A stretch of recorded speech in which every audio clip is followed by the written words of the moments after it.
To the new year. They asked me to teach this class. It was given to me this morning. But as I read through it, I'm like, yo, this is a really important subject for us to have, all right? So the first thing I want to talk about, if you have your paper, is called Avoiding Thinking Traps. Avoiding Thinking Traps, all right? I want to start off with a statement with you this evening, and the statement is simply this, okay?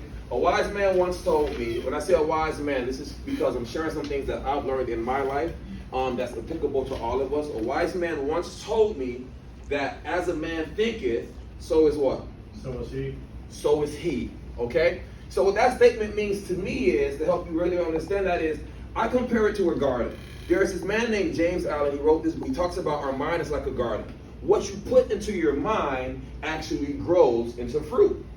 You put negative thoughts in, you get what? Negative fruit. You put positive thoughts in, you get what? Positive fruit. Positive fruit. So one of the things we're reading today is about avoiding thinking traps. And so in avoiding thinking traps, it talks about how we could identify counterproductive thoughts that cause us to do things that we shouldn't be doing. Okay? For instance, I was once told by a wise man that believing is behaving. What you think is what you become. In other words, think about this thought. Everything you have ever done in your life started off as a what? Thought. A thought. A thought.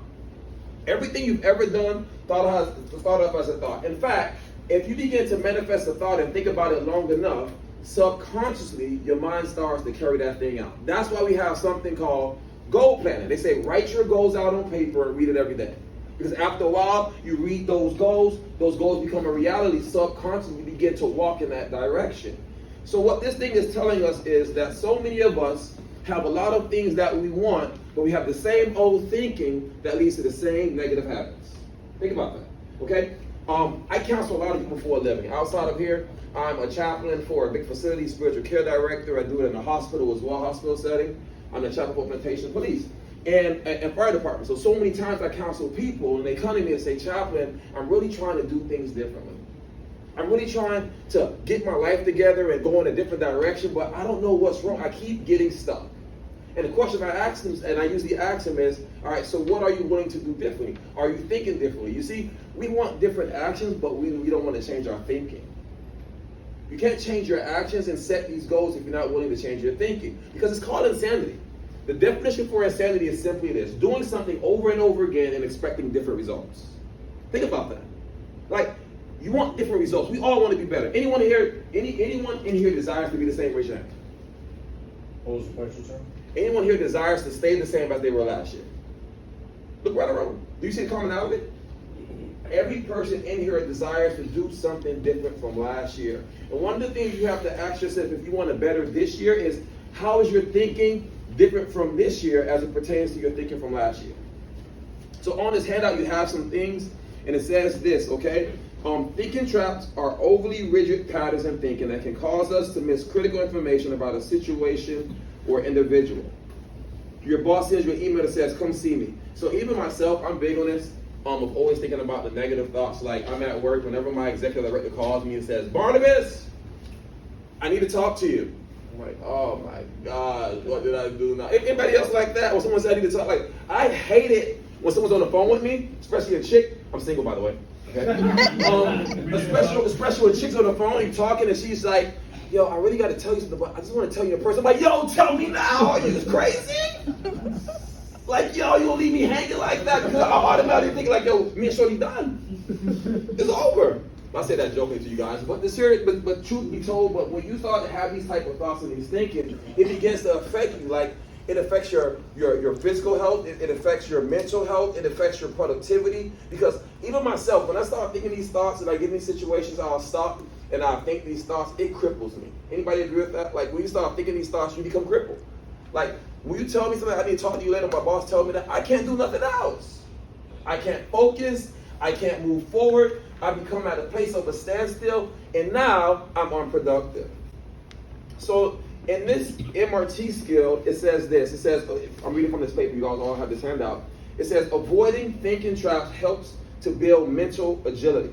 Okay? And identifying thinking traps you tend to fall into so you can correct your thinking at the moment and avoid traps in the future. All right? Now, here's a couple of things I want to point out to you guys that could be, that's not on your handouts, that could be problematic And I'm quite sure that some of you guys could identify a couple of these. So I'm going to read 6 different things. I'm going to call it out. And as you sit here and as I read them out, I want you to say, okay, I'm going to ask you after, how many of these do you exhibit in your life quite daily? So I want you to listen. The first one is this: jump into conclusions. Jump into conclusion is believing one is certain about a situation despite little or no evidence to support it. That's not on the paper. Just listen up as I repeat it. That's jump into conclusion. Number 2, mind reading. Mind reading is this: assuming that you know what the other person is thinking.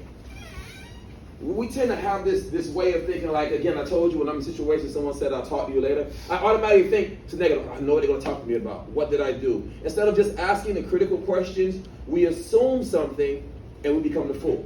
When I was a kid, my dad used to tell me assumptions leads to, how does it go? Don't assume because you'll be a fool, something like that. Make an ass out of you and me.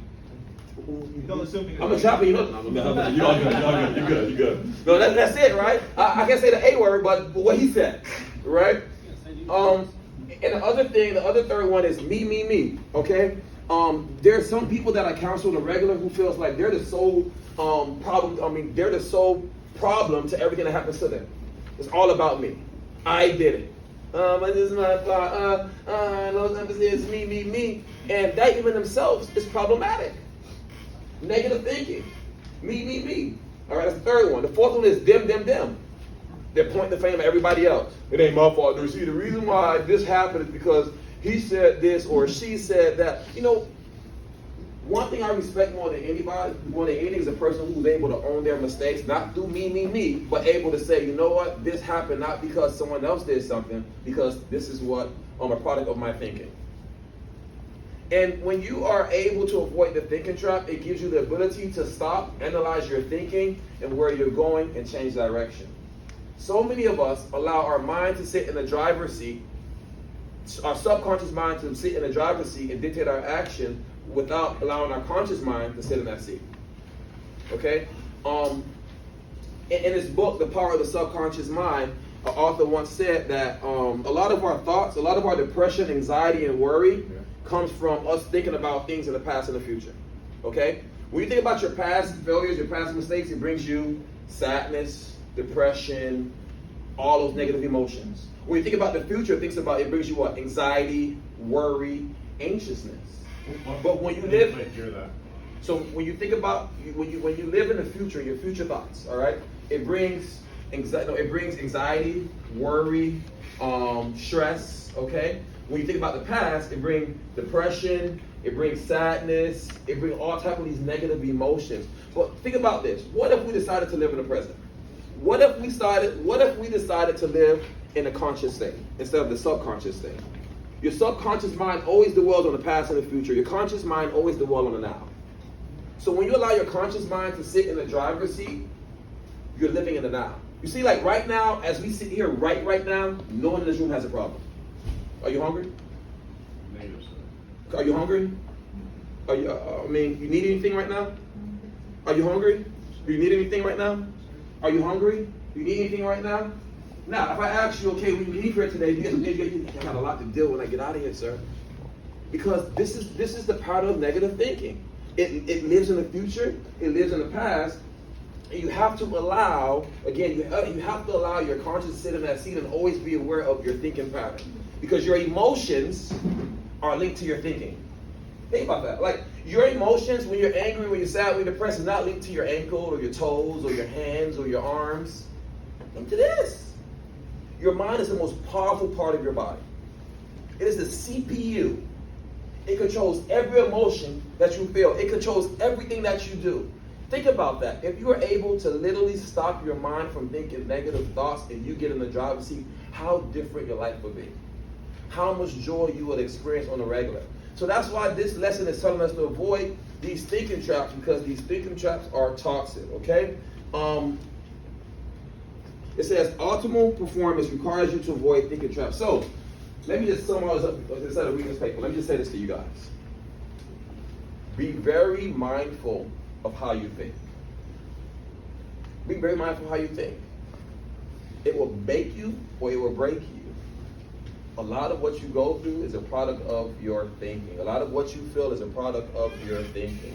And the purpose of this lesson is to help you be very aware of your thinking. Anybody here sad today? Like if you're sad today, right? And you're going through a lot today, I just want you to stop and not think about those problems that you're going through and just say, man, what is your, everybody close their eyes. Everybody close their eyes.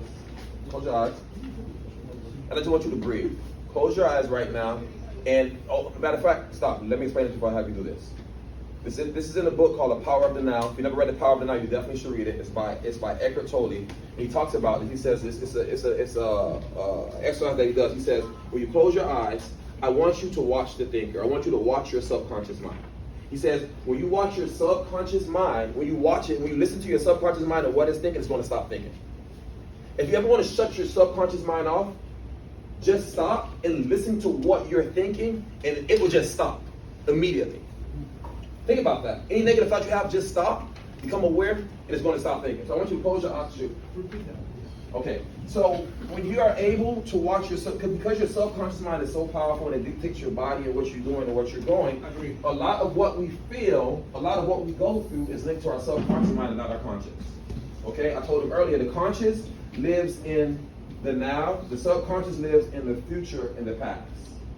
Okay, so when you're able to consciously just stop and breathe and watch your thinking, you're able to dictate your emotions and able to control how you're feeling. Emotional control. It's called emotional intelligence, right? That's another word for it. So what I want you to do right now is I want you to stop wherever you're at, close your eyes, and I want you to actually listen to what you're thinking. Listen to it. Like listen to what's going on in your mind, and you're going to see that your mind completely shuts off, your subconscious mind. Think about it. It's just going to shut off because your subconscious mind don't want your conscious mind to be aware of its status and what it's doing. Because your conscious mind is more powerful than your subconscious. And just stop. Now, did anyone have anything? Did anybody watch their thoughts and actually feel that happen? Anyone? Anybody ever? You raise your hands. Anyone actually feel that happen? Like you watch your subconscious mind and you was like, man, there's nothing going on in my mind right now. Like there's no real thoughts. And what if you use this on an everyday basis when you're having a bad day? Because your emotions is tied to your thinking. You control your thinking, you control your emotions, you control your feelings, you're able to experience more peace. People that commit suicide are usually dwelling on all their negatives. Oh, look at me. Oh, I'm such a failure. Oh, my life is so horrible. Oh, look what I'm going through. Oh, I have no money, I'm broke. Man, you know, some of the most happiest people are the people that's bums on the side of the road. Like seriously, if you go sit to a wino and spend some time with him, yeah, he got a lot of stories, but they just be chilling. Everybody see, they just be chilling, no worries, life is good. And it's sad that suicide, the high rate of suicide is actually among those that have a lot of stuff. You know, homeless people aren't killing themselves like that. In fact, homeless people are outliving people that have like jobs and businesses because they don't have the amount of stress that people who have jobs and businesses and money actually have. They wake up every day, don't got no job to go to, they sleep where they want, they get free food every day, they got water, they good. Huh? You see what going on there, right? It's people like us with jobs and stuff that's actually dying because of stress and actually going through these negative ways of thinking. Listen, guys, I can't stress this enough. Change your thinking and you would change your life. What?